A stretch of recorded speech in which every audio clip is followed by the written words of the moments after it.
The rain came down so hard that Ho Kan could barely see the trees in front of him. It was 1990, and he was deep inside the jungle of central Vietnam, searching for agarwood to sell, when the storm forced him to look for anywhere he could hide. That was when he heard it. Not thunder, not wind moving through leaves. A low, constant roar coming from somewhere beneath the ground, as if the mountain itself was breathing. He pushed through the undergrowth and found the source.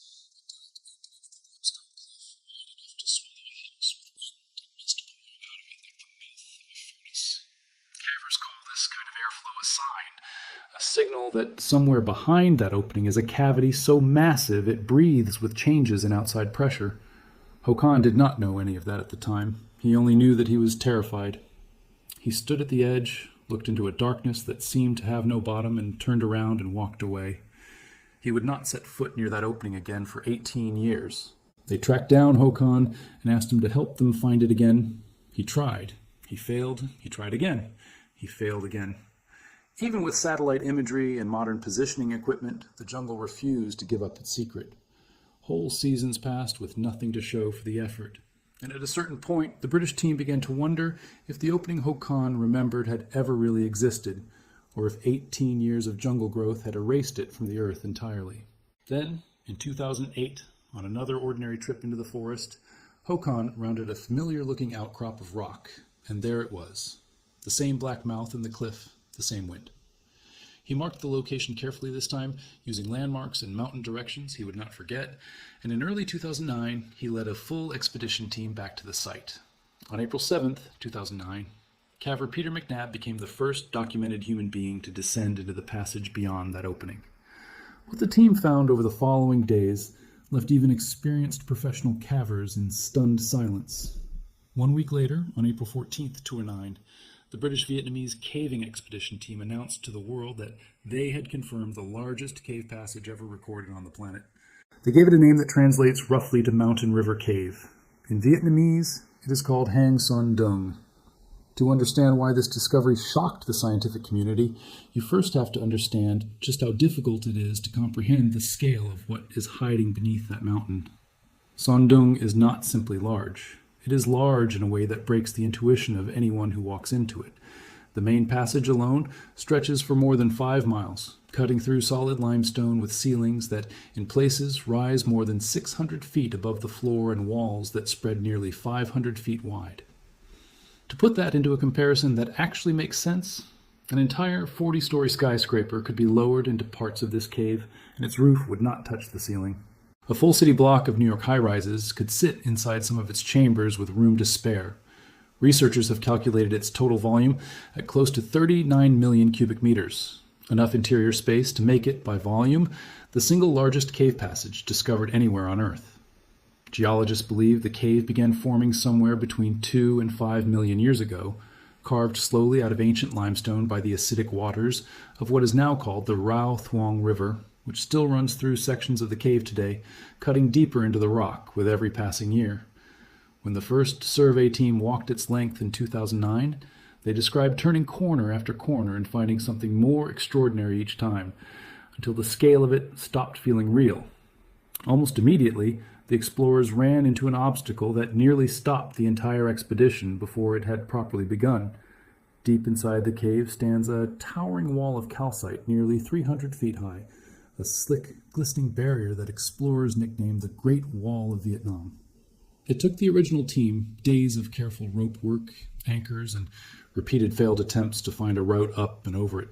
Even now, with modern climbing equipment and established routes, scaling that wall remains one of the most physically demanding parts of any expedition into the cave's deeper sections.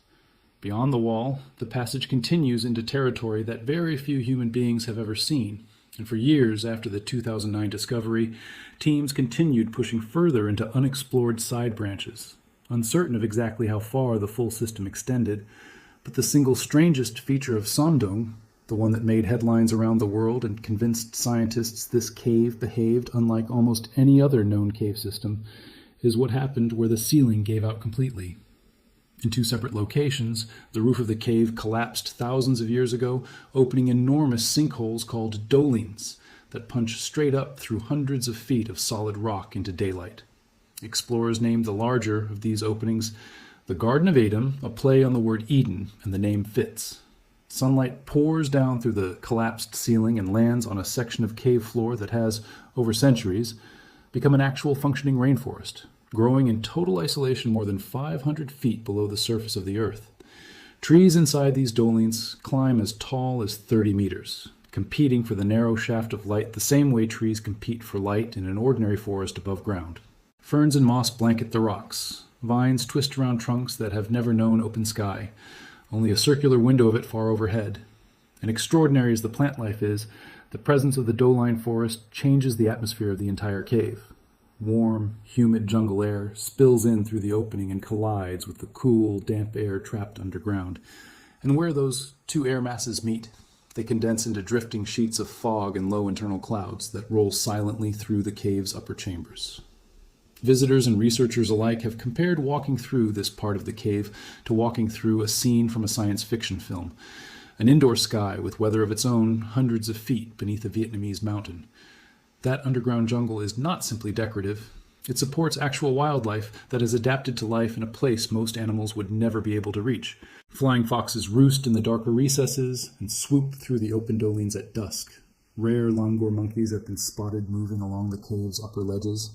Hornbills nest near the collapsed ceilings, using the vertical shafts as a kind of chimney between the underground world and the forest canopy above. Deeper in the darker sections of the cave, away from any sunlight at all, researchers have documented small, pale fish adapted to permanent blackness, along with insects and other invertebrates that spend their entire lives without ever seeing daylight. Some of these species were entirely unknown to science before Son Doong was surveyed, discovered clinging to rock near the cave's underground waterfalls, evidence that isolation this extreme can, over enough time, produce forms of life found nowhere else in the world. The second doline, further along the passage, earned a much less inviting nickname among the survey teams who first pushed through it: Watch Out for Dinosaurs. The name is a joke, obviously, since nothing prehistoric is actually roaming around inside a Vietnamese cave, but it captures exactly how the place feels when you stand inside it. Giant ferns grow taller than a person. Moss covers boulders the size of houses. The vegetation is so dense and so unfamiliar, growing in conditions no other forest on the surface experiences, that early visitors said it genuinely looked like something out of a Lost World film rather than a real present-day ecosystem. Botanists who have studied the plant life inside both dolines note that because these two isolated pockets of jungle have been cut off from the surrounding forest for so long, growing only in the narrow columns of light that reach down through the collapsed ceiling, some of the vegetation shows adaptations not typically seen in nearby surface forests, evidence of a miniature evolutionary experiment playing out in near total isolation. Alongside the living ecosystem, the cave holds mineral formations on a scale to match everything else about it. Not far from the entrance stands a single stalagmite that explorers named Hand of Dog, a massive column of stone that rises somewhere between 200 and 260 feet into the darkness, making it one of the tallest stalagmites ever documented anywhere on the planet. It took an unimaginable span of time, centuries upon centuries of mineral-rich water dripping in exactly the same place, to build a structure that sighs out of nothing but calcium carbonate. Scattered across dry terrace pools elsewhere in the cave, explorers found fields of cave pearls. Smooth, rounded stones formed the same way a natural pearl forms, as grains of sand are coated again and again in thin layers of calcite by the agitation of dripping water, except that some of these pearls have grown to the size of baseballs, far larger than the cave pearls typically found anywhere else on Earth. Walking across a floor covered in stones like that, each one a perfectly rounded sphere built by nothing but time and water, is enough to make even seasoned geologists stop and stare. For years, most people assumed Son Doong had already given up its biggest secrets once the original 2009 survey mapped its main passage. But caves this size rarely reveal everything on the first pass, and Son Doong has kept surprising the people studying it. During more recent surveys, exploration teams pushed into a side passage, branching off from the main corridor, and found something that had nothing to do with jungles, rivers, or towering stalagmites. Embedded in the walls and scattered loose across the passage floor were fossils, and not recent ones. These were fossils estimated to be more than 300 million years old, predating the dinosaurs by tens of millions of years, locked inside limestone that had once been part of an ancient seabed long before the mountains of Vietnam existed in anything like their current form. The discovery turned a section of the cave into an accidental time capsule, a corridor where a visitor can walk past marine life that died out hundreds of millions of years before the first mammal ever existed, all of it sealed inside rock that would not be exposed to open air again until cavers finally broke through in the 21st century. Scientists are still working to catalog exactly what species are represented in that fossil bed, and the side passage itself is understood to be only partially explored, meaning there is a real possibility that more of the cave's ancient seafloor history is still waiting to be uncovered. Geologically, a fossil bed of that age places it within the Carboniferous period, a stretch of Earth's history roughly 350 to 300 million years ago, when much of what is now Southeast Asia was submerged beneath shallow tropical seas, teeming with early marine life, long before anything resembling a dinosaur had evolved, and long before the limestone that would eventually become Son Doong had even finished forming. Finding fossils from that period embedded in the walls of the world's largest cave means that, in a very literal sense, visitors walking through that side passage are running their hands along the remains of an ocean floor that existed roughly 250 million years before the first mammals appeared on Earth. The underground river running through Son Doong has proven just as reluctant to give up its full extent. In sections deep within the cave, that river disappears into flooded passages, where the ceiling drops low enough to meet the water, forcing explorers to either turn back or attempt technical cave diving to see what lies beyond.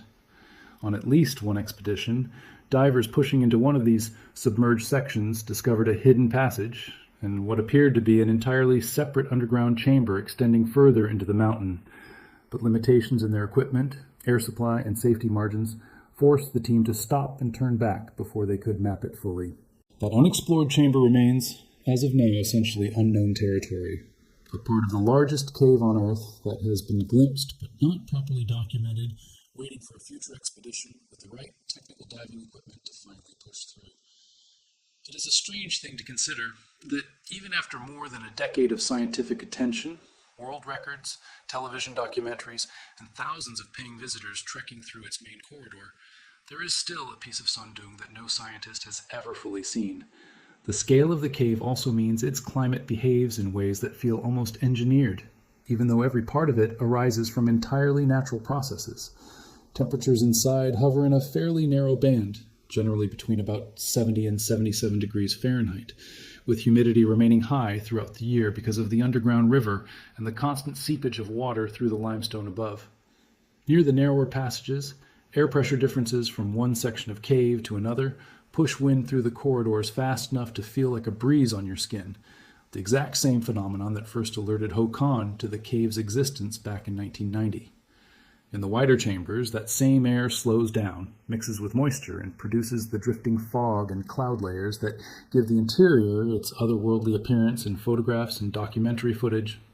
Every year, from roughly September through December, the region's monsoon season sends floodwaters surging through the cave's lower passages, a natural process that closes the site entirely to tourism and exploration, and allows the fragile ecosystem inside time to recover before the next season of expeditions begins.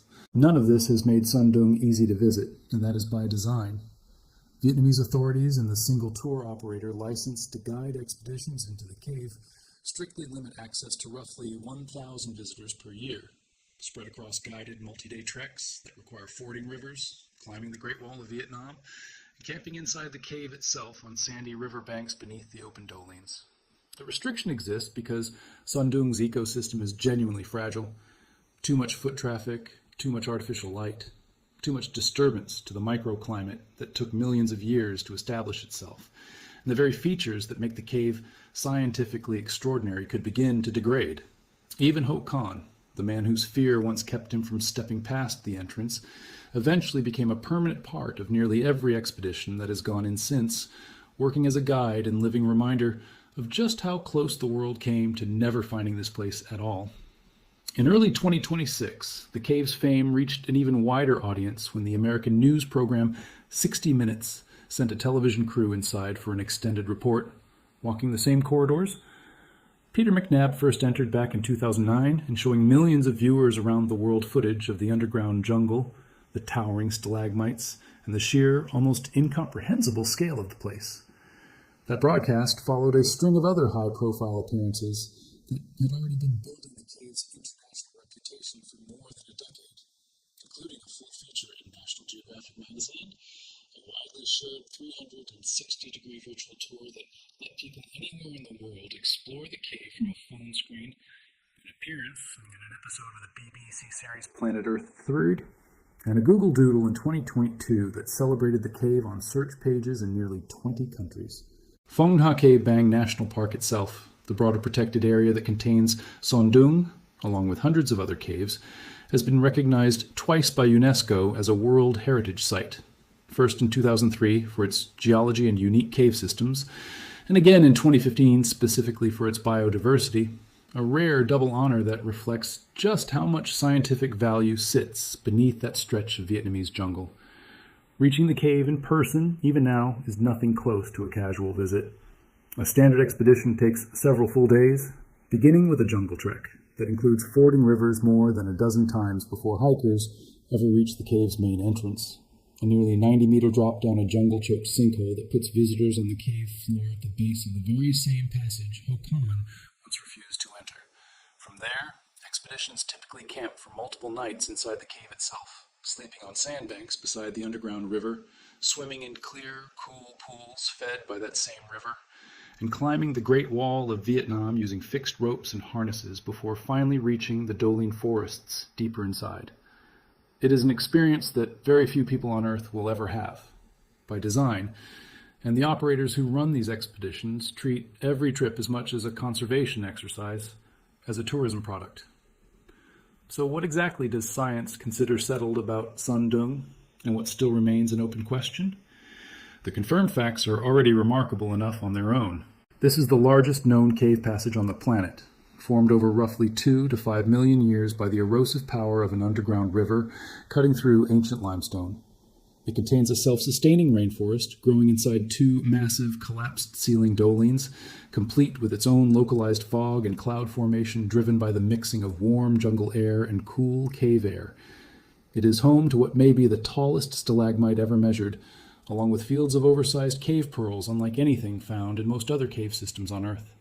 It houses fish, insects, and other organisms adapted to total darkness, some of them entirely new to science.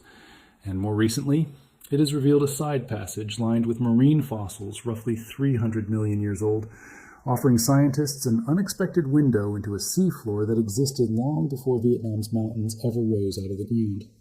What remains uncertain is exactly how much of the cave system is still unmapped. The flooded passages that stopped that diving team have never been fully explored, and no one can say with total confidence what lies on the other side of that submerged chamber, whether it connects to other known caves in the Phong Nha-Ke Bang system, whether it holds further fossil beds, or whether it simply continues the same pattern of jaw-dropping scale that defines everything else about Son Doong.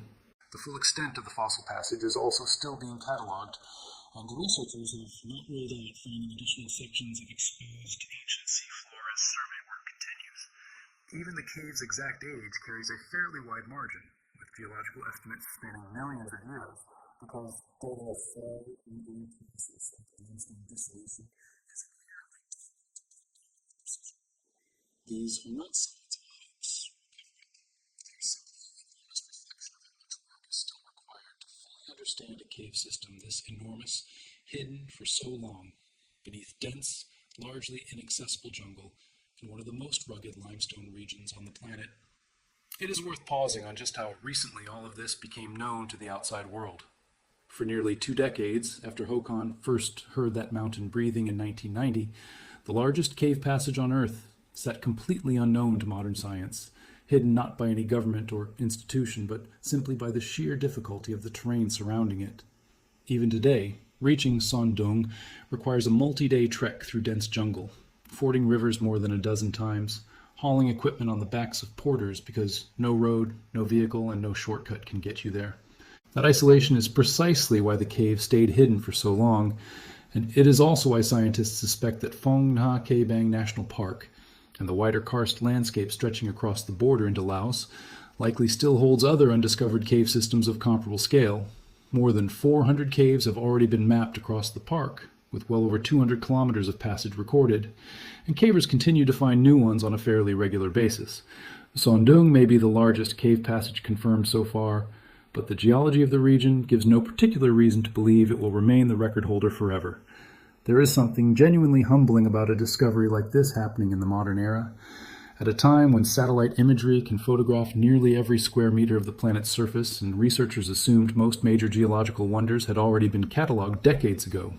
And yet the largest cave passage on Earth was found not through satellites or expensive surveying technology, but because one frightened man sheltering from a storm heard wind coming out of the ground and had the presence of mind to remember it, even after 18 years of trying and failing to find it again. It is a reminder that even in an age of constant mapping and instant information, the planet is still capable of hiding things this large, this strange, and this old, tucked away beneath jungle canopy that looks, from above, like nothing more than an unremarkable stretch of green mountains. Every new survey into Son Doong's unexplored side passages carries the possibility of another discovery just as significant as the fossil bed or the hidden underwater chamber. And researchers who have spent years studying the cave openly admit that they still do not know exactly how much of it remains to be mapped. For now, the honest answer is that Son Doong sits in a fascinating middle ground between fully understood and still mysterious.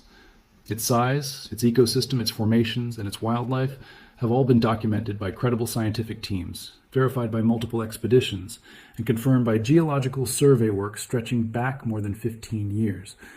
But its full extent, the true reach of its flooded passages, and the complete inventory of what its fossil beds might still contain remain genuinely open questions that only future expeditions, better diving technology, and more time in that side corridor full of ancient marine fossils will be able to answer.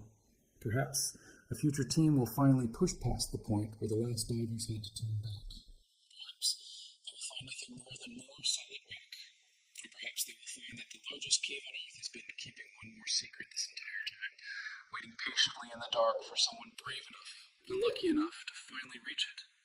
Until that day comes, the best thing anyone can do with a place like this is exactly what scientists have been doing since 2009. Document what is real, stay honest about what is still unknown, and keep exploring the dark corners of a planet that, it turns out, still has plenty of surprises left. If this story of the world's largest cave and everything hidden inside it fascinated you the way it fascinated us, make sure to like this video and let us know in the comments which part of Son Doong you would want to see for yourself.